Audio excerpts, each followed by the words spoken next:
Como montar uma carteira de investimentos para 2025? Nós estamos numa situação de que o dólar está rompendo máximas históricas, uma situação onde os juros estão explodindo no Brasil e a renda variável está indo mal, e o ano de 2025 vem aí. Como é que a gente monta uma carteira pensando nesse cenário e, mais importante do que isso, quais que são os 4 níveis que uma boa carteira de investimentos precisa ter para que ao longo do tempo você vá ajustando independente desses cenários de dólar, juros, inflação e aquela coisa toda. Olha, aqui no Panorama Resulta Capital, eu estou deixando aqui uma ferramenta aqui, ó, carteira em níveis. Aqui com a carteira em níveis, o que a gente vai encontrar são os 4 níveis de forma simplificada para que a gente consiga dividir uma carteira e ela fique bem montada. Porque é importante a gente entender o seguinte: eu não sei se você usa o Investidor 10, o Status Invest, o Profit Chart, ou se você simplesmente olha lá na sua corretora e fala, cara, o que tá aqui tá bom. Beleza, eu não sei. Mas dessa forma como eu monto, geralmente no Excel, eu consigo dividir de forma muito nítida e de forma muito clara quais são as minhas alocações para cada um desses níveis. E com essa clareza, eu consigo fazer algumas comparações e alguns questionamentos que vocês já vão entender um pouco mais claro, tá? O primeiro nível é o país moeda. Então, nesse nível, o que eu preciso ter clareza quando eu vou montar a carteira? Quantos por cento eu quero do meu patrimônio investido que ele esteja em reais ou em dólares e até outras moedas. Se você quiser euro, Japão, né, ali, China, você pode botar as moedas diferentes. Eu prefiro trabalhar apenas com nacional, né, reais, e internacional em dólar, tá? Por ser uma questão realmente mais prática também, porque os investimentos lá no final a gente não consegue investir em qualquer moeda. Mas esse é o primeiro ponto que eu preciso ter clareza e saber responder. É quase como se você chegasse para mim e falasse assim, Anthony, avalie a minha carteira de investimentos. Eu falo para você, claro, quantos por cento está no Brasil, quantos por cento está fora? A primeira pergunta que eu faço é o nível 1. Entendeu a diferença? E aí, nesse vídeo, eu vou mostrar para vocês os 4 níveis que a gente pode ter, inclusive o nível 4 são os ativos, mas eu vou dar aqui exemplos, tá? Em uma alocação percentual, pensando num perfil moderado, tá? Se você é conservador ou se você é arrojado, talvez não faça muito sentido os percentuais, mas o método vai fazer sentido para você pelo menos tentar elaborar melhor a sua estratégia, tá? Ah, inclusive falando sobre estratégia, comenta para mim qual é a sua estratégia e qual é o seu método quando você monta a sua carteira de investimentos. Eu quero muito saber. Olha, antes de eu falar a questão do segundo nível, a gente precisa reforçar que não adianta você apenas falar para mim que seu perfil também é moderado, como é o exemplo aqui do panorama que eu estou mostrando. Você também precisa ter muita clareza na seguinte questão: além do perfil, qual é o seu prazo de investimentos? Quando você vai precisar de dinheiro? Qual a sua necessidade de liquidez? Você tem alguma questão, às vezes, jurídica que não pode investir em tais produtos? Tem gente que tem isso, tá? Então, para você sair investindo, você tem que fazer algumas perguntas, né? Dar um passinho para trás e aí sim ir para essas outras questões que eu estou falando. Então, saiba seguir o passo a passo. Se você não sabe fazer isso, eu te apresento as minhas carteiras recomendadas no final desse vídeo. Mas se você quer fazer sozinho, eu sei que o pessoal que está aqui geralmente quer fazer sozinho, tenha noção desse passo a passo, tá? Não é só porque está aqui no YouTube ou está ali na sua corretora de um outro cara que te indicou que vai valer para você. Você tem que ter ali um certo jogo de cintura e entender um panorama completo. Por isso que panorama resulta capital. Olha, o segundo tipo de renda, né, aqui, que eu coloco no nível 2, perdão, é o tipo renda, né, perdão. Então, eu vou olhar muito para o seguinte. Primeiro nível, né, país moeda, o que está no Brasil, o que está fora. E o segundo nível é, dentro do Brasil, o que é renda fixa e o que é renda variável. Mesma coisa para os Estados Unidos, o dólar, por exemplo, tá? Aqui eu vou deixar até alguns ativos como exemplo para que você possa ver como é que ficaria a carteira aqui no final, tá? Vou mostrar aqui daqui a pouco as pizzas todas, aquela coisa toda. Mas para vocês entenderem que tem que ter, tá? Isso aqui está muito longe de ser uma recomendação de investimentos, tem algumas coisas até que estão um pouco incoerentes na minha opinião. De novo, recomendação de investimento tem que ser na carteira recomendada, senão publicamente eu tenho um problema com a PMEC, aquela coisa toda. Então isso aqui é um exercício prático que inclusive não vai servir de recomendação porque não vai ter ativos no detalhe depois. Mas vai ter uma dica valiosa para você, tá? Fica até o final que vai ter. Beleza, então aqui, dessa forma, eu consigo claramente saber o que eu investi fora do Brasil e o que eu investi dentro do Brasil. E dentro desse nível, eu consigo entender o que está investido em renda fixa ou variável. Porque eu posso ter renda fixa no exterior, posso ter renda variável no exterior também. E aí eu consigo olhar isso de formas diferentes. No nível 3, eu já começo a olhar aqui, ó, mercado classe. Então, é uma segmentação desse segundo nível, que é o tipo renda. Ou seja, dentro de renda fixa ou renda variável, o que é aquela renda fixa ou variável?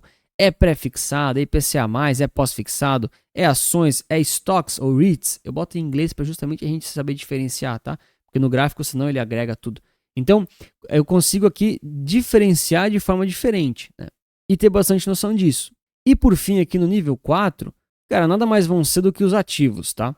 Aqui os ativos eu acabei deixando eles de forma um pouco mais geral, justamente para não caracterizar a recomendação de investimentos. Mas aqui, enfim, vou dar algumas dicas no final, se você quiser meio que ir por alguns caminhos possíveis, tá? Mas aqui realmente vão ter os ativos, tá? E é recomendado que a gente sempre tenha mais de um ativo, nunca um único ativo naquela classe do nível 3, tá? O ideal é que você tenha vários deles, respeitando aí até algumas políticas de investimento mais profundas, que eu não consigo falar aqui no vídeo. Mas aí você vai colocar no detalhe, né? Então, vai ter aqui, ó, Brasil pré-fixado, vai ter pós, ó, pré-fixado dos Estados Unidos aqui, ó, Treasury Bonds. Ah, cripto, eu fiz questão de mostrar isso aqui, ó, uma parte em Bitcoin, uma parte em altcoins. E assim vai, tá? E aí, ao longo aqui da sua estratégia toda, você vai começar a colocar percentuais. E esses percentuais, eles são importantes porque eles se referem ao ativo ali da sua carteira, mas quando você olha para o todo, aí sim você consegue fazer uma avaliação um pouco melhor. Olha, e avaliar o mercado financeiro, avaliar a carteira de investimentos, nem sempre é fácil. Mas deixar o like e se inscrever é fácil. E eu vou te agradecer bastante se você fizer isso. Bom, quando a gente monta aqui de fato as pizzas das carteiras, com aqueles percentuais, a gente consegue ver por níveis, como eu falei para vocês, cada um desses segmentos. E o que é legal da gente avaliar aqui? Tá? Primeiro nível, lembra? País moeda, dentro ou fora do Brasil.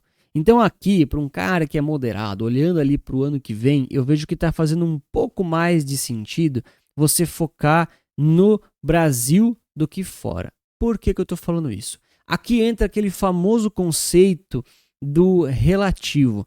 Quando eu olho os preços do dólar atualmente, eu estou gravando aqui no final de novembro, não sei quando você está assistindo, mas o dólar está aí na faixa de 6,10, 6,12, bateu o topo histórico agora recentemente. Qual que é a pergunta que eu faço na minha cabeça? Daqui até 1 mês, 3 meses, 6 meses, será que o dólar ele vai performar melhor ou pior do que o real? Ou seja, o dólar vai cair ou vai subir nessa janela de curto prazo? Tá? Já vou explicar porque eu estou pensando no curto prazo. Aí eu pego e penso assim, hoje eu acho que o dólar provavelmente ele vai cair, porque ele nunca antes esteve tão caro assim. Ah, mas ele pode subir para 6,90. Pode subir. Por isso que eu mantenho a posição comprada também. Mas pode ser que ele caia para 5,50 antes. Entende o que eu estou falando? Então é mais interessante, na minha opinião e tese macroeconômica, hoje estar um pouco mais alocado em reais do que em dólares. Porque, na minha opinião, a probabilidade do dólar subir mais do que o real nos próximos 1 mês, 3 e 6 meses é menor. Vocês já vão entender, eu já vou detalhar agora ao longo do vídeo. Tá aí o tipo de renda. Poxa, pessoal, eu ainda acho que nos próximos 1, 3 e 6 meses, a renda variável no Brasil, ela vai estar pior do que a renda fixa. Vocês entendem como as perguntas que estão na minha cabeça são muito comparativas? Qual vai estar melhor e qual vai estar pior? Assim, é lógico que eu estou arredondando vários conceitos, tá? Tem várias métricas e modelos que eu olho para ter essas conclusões. Não é um achismo, não é um chutão, né? Mas o que vocês podem aproveitar aqui desse vídeo e copiar isso, não é uma recomendação dos ativos, mas é uma recomendação do método, das perguntas. Não é qual que vai subir mais, é entre essas duas possibilidades, qual que deve performar melhor frente ao modelo que a gente está enfrentando hoje. Então hoje eu estou muito mais interessado em renda fixa brasileira e renda variável lá no exterior, tá? Essa é a minha tese atual. Lógico que isso aqui, eu já vou explicar, mas isso daqui muda às vezes em 1 mês. Tá? Às vezes isso aqui muda rápido, mas olhando assim, se eu tiver que fechar o olho e não mexer nisso daqui, se a situação se manter igual por muitos meses, isso faz mais sentido na minha opinião. E aí, beleza, eu mantenho aqui, mesmo assim, um pouquinho de renda variável brasileira, porque é importante, e um pouquinho de renda fixa lá no exterior. Então, quando eu somo essas rendas variáveis e rendas fixas, né, o que eu tenho na prática? Eu tenho 55% de renda fixa, só que 5% é dolarizado, então eu vou ter oscilação por causa do câmbio dessa renda fixa, ok? E os outros 45% é realmente renda variável. Uma parte Brasil e outra parte tem câmbio junto. Então o dólar vai oscilar junto. De novo, isso aqui é bem importante porque agora vocês começam a entender como essa segmentação deixa claro para mim, nítido para mim, a questão dessas oscilações por conta do câmbio. Se coloquem no meu lugar. Eu vendo carteira recomendada para as pessoas. E às vezes o cara fala assim para mim, eu sou agressivo, eu sou moderado, mas às vezes ele não está contando que o que está em renda variável exterior ou renda fixa exterior vai oscilar também. Ou então até renda variável, renda fixa brasileira pode oscilar também. Então eu preciso falar com as pessoas e tentar entregar soluções seguras. Eu peço muito pela segurança, tá? É uma das minhas bandeiras. Então assim, é o que está fazendo mais sentido para mim agora, a questão aqui da renda fixa e variável para os países, tá? Mas e o mercado classe?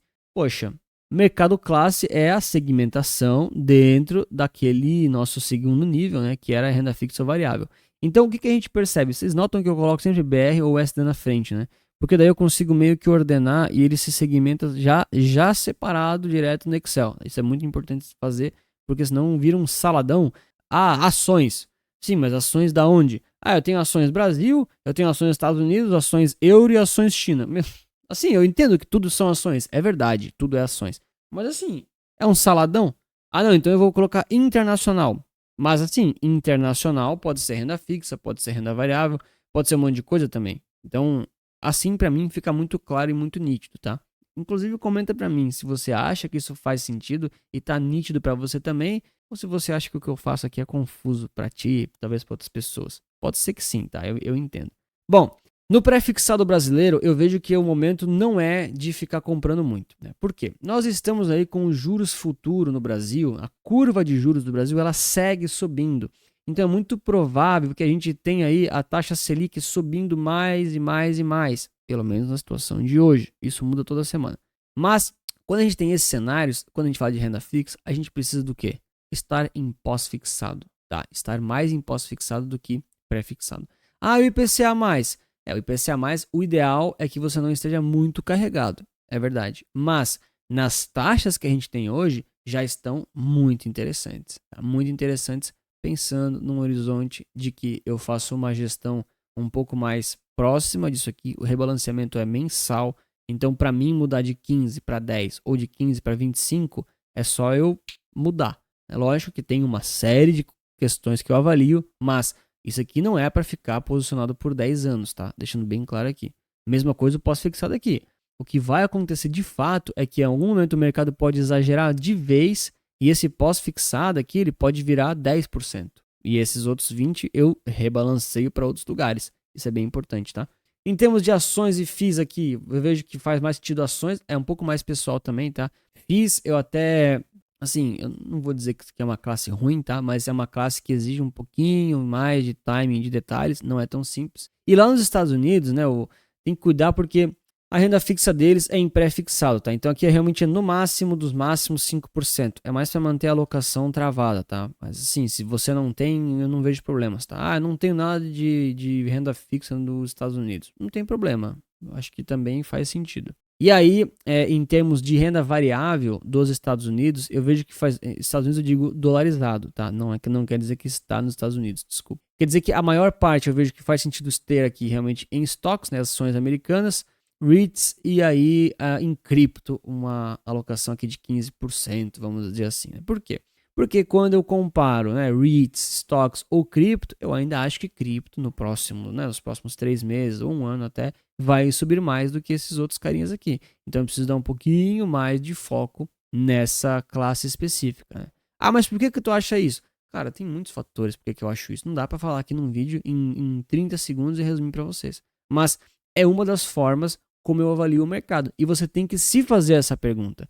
Poxa, quando eu comparo essas duas classes, tem que ser classes similares geralmente, né? Ou na mesma moeda, ou no mesmo tipo de renda.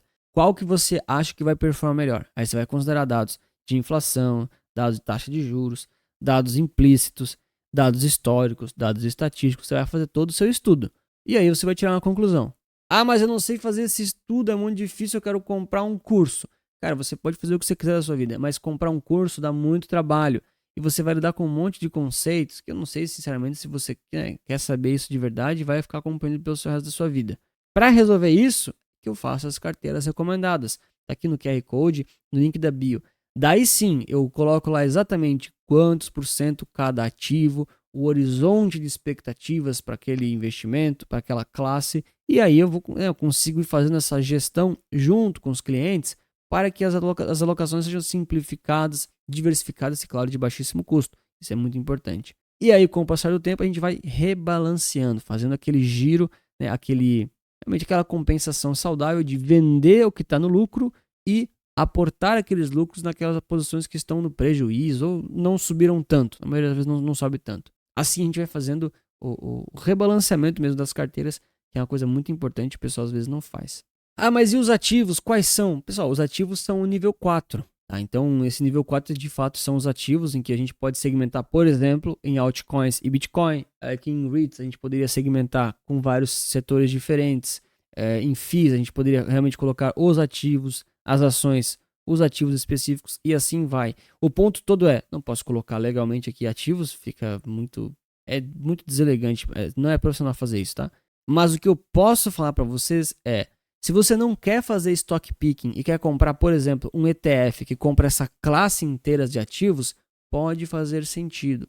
Lógico que tem várias opções de ETFs, às vezes você quer comprar ETF de dividendos, às vezes de crescimento, às vezes de renda fixa pós-fixado com prazos, às vezes líquido e assim por diante. Mas, na maioria dos casos, ETFs compensam muito mais para você como investidor comprar e fazer esses investimentos. E se você não sabe disso, eu te provo nesse vídeo aqui que eu explico isso no detalhe. É o investimento mais certo para a esmagadora maioria das pessoas e, claro, quem investe em ETFs é o próprio índice e geralmente bate 80%, 90% dos gestores profissionais. Obrigado pelo seu like, inscrição e lembre-se que investir certo resulta capital.